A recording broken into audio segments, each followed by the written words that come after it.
Hello and welcome to an update of my Volvoghini, my V10 Volvo here, and I'm working on this one this winter, even though I'm working on my new builder, the mid-engine Volvo.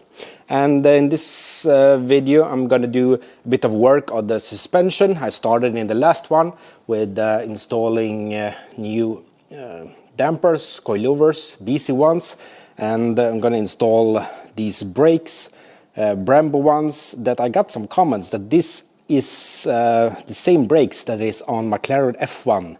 I will check into that later on in this video. Also gonna install a new ECU in the car and do some different work to try to get this car registered and for the road, even though I have been driving it as is.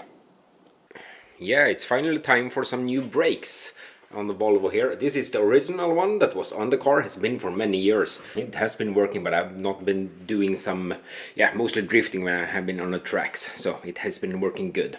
These are the ones I'm going to install here, or planning to install, and will install them. It's Brembo ones, as you can see. It's a really lightweight ones. These ones are in aluminum. It's monoblocks, titanium pistons. Original here, I just weighed this one. It was just over 4 kilos from this brake caliper, and this one much bigger. It's 2.8 kilos, so it's even lighter than the original one. And these ones, they are not new, they are used ones, and I think actually these are from NASCAR. You can see it got some extra here. This guard is in steel. I think I will remove that one. I think that one is for when they are putting on the wheels of the car. The rims should not damage this fitting here. I think that's an extra guard for that one. Quick pit stops. And also this one, you can see it has some piping here. It's already a little bit modified. I think for bleeding this one, it's made not from the caliper, it's made in another place, so it's all going around here, but I will have one input and bleeding both sides as normal. And as you can see, it is milled out here, so it's a little bit lightweight, not as the nowadays Formula 1 brakes, but once upon a time this was the style of the Formula 1 brake calipers as well. And also, as you can see, the pistons here, they are titanium and milled out, so they're lightweight as well. I can also see that I thought I could see some numbers, 1, 2, 3, 4 on these ones. So I think if they take it apart and service it, they put it the same ones back together. And also changing pads is a quick one, just this one here, and then putting in pads, so no screws or anything, or this quick one to put the pads in. And these ones are, now I don't have a disc, so these ones go out. And these ones are monoblock brakes. If you don't know what monoblock brakes are, is that this one is made in one piece. Usually the brake calipers are split here, and it's made by two pieces, and then you have steel bolts holding together both sides there.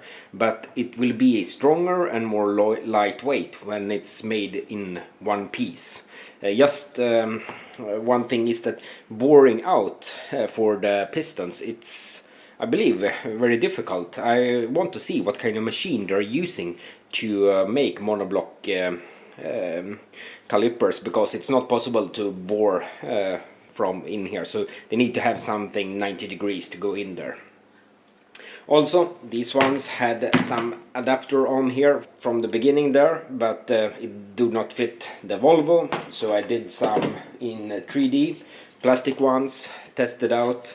This was first version, this was the second version, and then I sent it out for CNC machining. I have not got my CNC machine yet. I ordered, will still take some time, so I hope I can get it, and when I get it, then I can make stuff like this much faster, and also if I want to do more of them.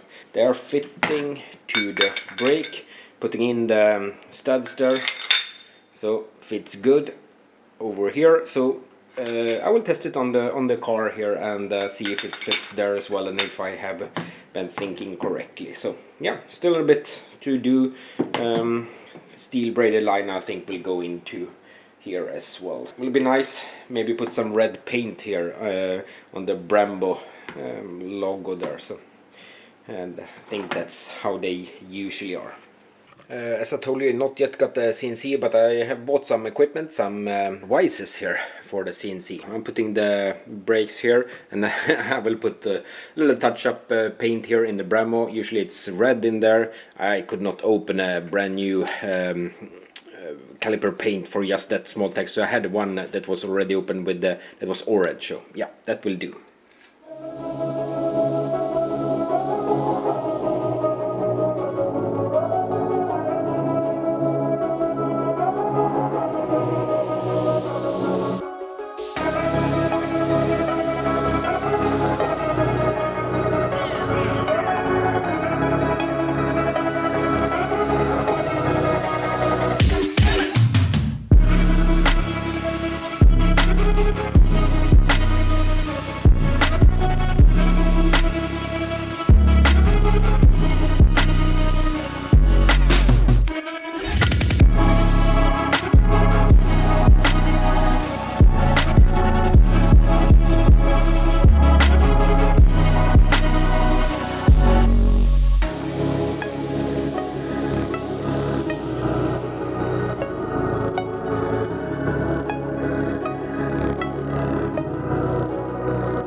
I just removed the original McPherson leg there, and I had one extra here, or two extra, left and right hand side. Actually got them from Robert Sidemark. Thank you very much for them, because these one was the newer ones. The newer ones have a little bit bigger shaft here for the wheel bearing than my 1975 one. So I will use these ones instead. Need to clean them up a bit, but I'm welding on these pipes here for shock absorber for the dampener there. So yep, already done it on this side, so it's installed here, and yeah, we'll do it on the other side as well. Need to paint everything as well, but yeah, that's the process. Using the main hub here and welding on this coilover leg or coilover pipe.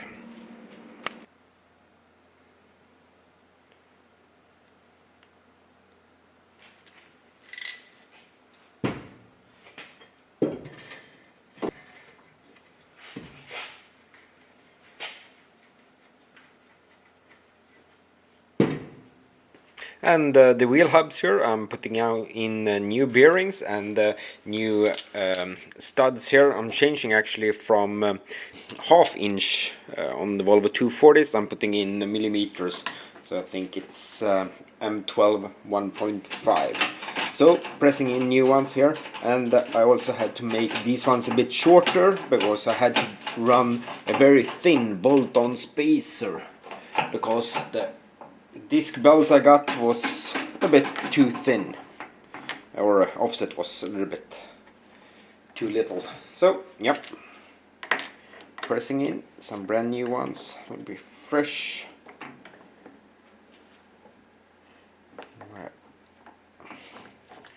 Useless Biltema press here, hydraulic press.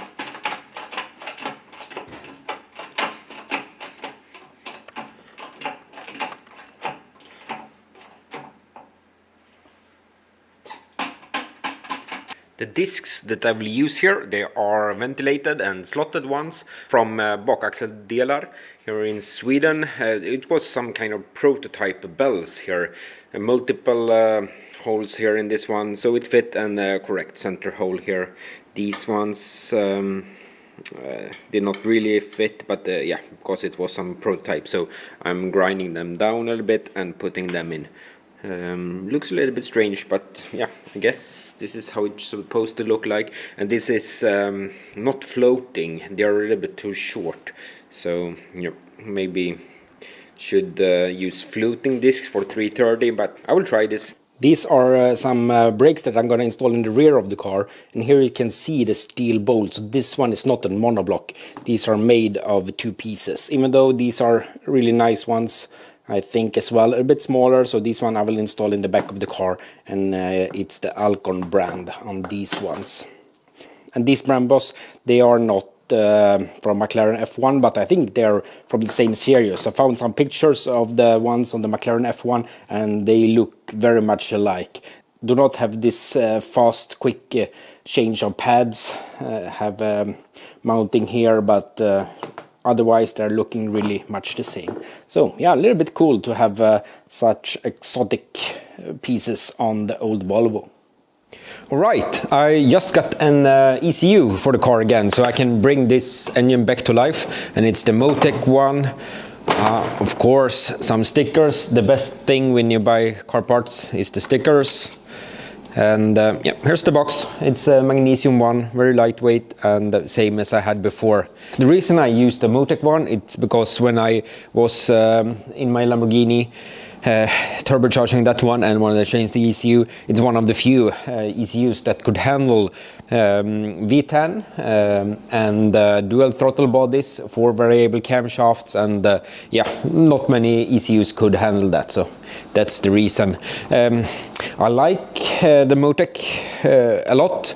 It is complicated ECU. It's complicated tuning if you're not working with it a lot, and I'm only doing this in my own cars. I'm not tuning any other car, so yeah, it's a bit tricky. If you have just like a normal engine, like I had a 2J in this one before, I had a Link ECU, and that's yeah, plenty good enough. Many of these normal ECUs are good for normal engines. Also, one thing I do not like with the Motec is their dealers is so hard to deal with, I think, both in Sweden and when I was in Middle East. This one now I've been waiting many weeks for this one, and also I have to ask when it's coming, and cannot get any real answers, so it's hard to buy these. I don't know if I'm unlucky, but yeah, I had big problems when I was in Middle East with this one as well. They told me it was not available, and then I contacted Motec in Australia, and they said it's no problem to get them. So yeah, also sometime back in the days when I was in Dubai, bought one, was going to have it delivered to Dubai, could not get it for several months delivered, even if they told it, so I had to take a flight to Qatar and get the box. That's the thing, but otherwise they're good. I will install it, and then we can check some things in the ECU and some tuning stuff I'm doing to the car.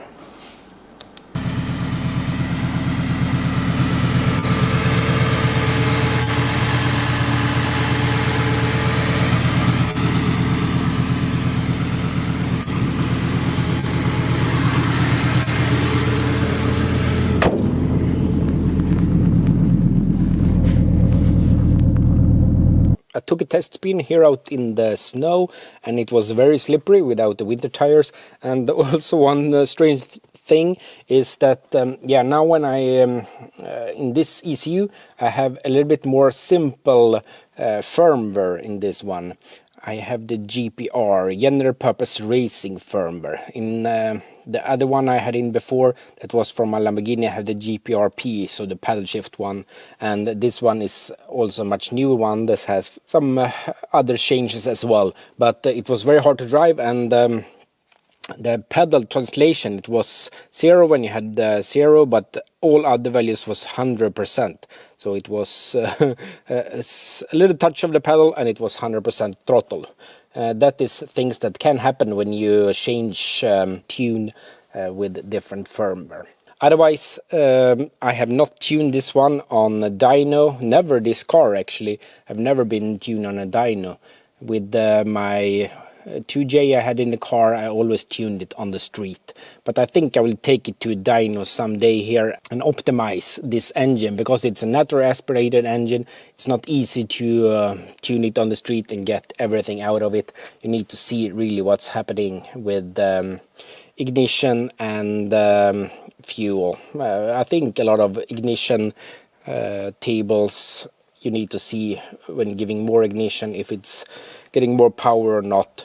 Now this have a very sophisticated, the Motec, it has a very sophisticated knock control system. So it's looking for knock primary here at 6,650 hertz with this kind of engine. So I can look for knock. And also it has flex fuel. I have a flex fuel sensor, but no E85 yet. But if I want to take out the maximum power, I think I will take a little bit more power with E85 instead of normal gasoline in this one.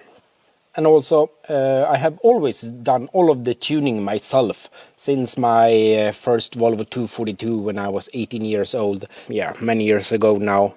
And that one had the Mega Squirt, and many cars had the Link, or now some of the cars have a Motec. But I'm not tuning other cars, it's just for myself. I will talk a bit more about the tuning later on, and also when driving this car. I'm interested to see when I'm at the drag strip and doing some passes and doing adjustments between them. I can show you a little bit more if you're interested what I'm doing and checking in the logs, for example. And also, if you want to learn this thing yourself, I can recommend the HP Academy that has clear and easy to follow online courses that teach you how to do tuning, also how aftermarket fuel injection systems works, a lot of general knowledge that works to all ECUs, but also some Motec, Haltech, Link, Max ECU and other ECUs, practical examples of those. So yeah, it's a lot of information in there. And if you want to take one of their courses, you can use my discount code to get 30% off that course. And also you have the link in the description below, and also the code there. I have used them for many years, and a lot of good information from them. Great guys there at HP Academy. Just some small things to make this car legal. You need to have this windshield washer. After installing this engine, I could not fit this one. It's a really big one, this. So I had one Toyota Supra MK4 pump and some bottle, small one that I put in there. So I think I have talked about this problem before, that my power steering is a bit heavy. I have the electronic power steering pump here, and it goes through the brake booster, the hydro booster from the Hummer H2. I have one. So one thing I found out was that this hydro boost that I just now took apart here, everything goes through this. So this is the first one, and I think maybe some of these holes, I think this one was the input and then this one goes out, that the ports, they're a bit too small, so maybe they need to be made a little bit bigger. So porting this one out, I saw that some off-road guys, the ones they sell, are ported. So I will try to see if I can port this myself. Just open it up. I did not sure if I could open it up and get it together, but it looks like a nice seal there, so should be possible. Some springs and stuff there. So one thing that I saw when I was working here was that I had some sloppiness in the steering, and when I was feeling this, I could see that the whole steering rack was loose. So yeah, the nuts here, I could move these by hand. Need to put some locking nuts on there. Also under here, I did not had any, I don't find the English word now, hasplåt in Swedish. Yeah, but some kind of cover here. And the lowest point is the front beam here. This pipe here to the power steering is dented inwards and also scratched here. Need to put the cover on that one. Lucky it's not leaking. Otherwise there is some oil leaks from the engine here. All of these hoses or something I welded. So I need to find where the oil leak is. It will soon be another update of my mid-engine Volvo here. Some new pieces for that one. But this Volvoghini is, by the way, coming to Custom Motor Show in Sweden this Easter. A little bit more than 1 month now, I think. So I need to do a little bit of work with that one to bring it there. They wanted to have the car there. And I don't know what to say, really. It's not a show finish. I was not sure if they really want to have it there, but of course it's special with this engine. So if you want to see the car, come there to Custom Motor Show in Elmia, Jönköping this Easter. And also they now sent some question if I could bring this project for a project area of this show, but I'm not sure about that. Then I will lose about 4 or 5 days of working on the car if I should bring it there. But yeah, maybe. Do you want me to bring it to the Custom Motor Show? Anyway, thank you for watching, and buy some merch. Still have some merch. Maybe I should do something new, but still have all the classic t-shirts and everything on busbil.com. Thank you for watching. Bye bye.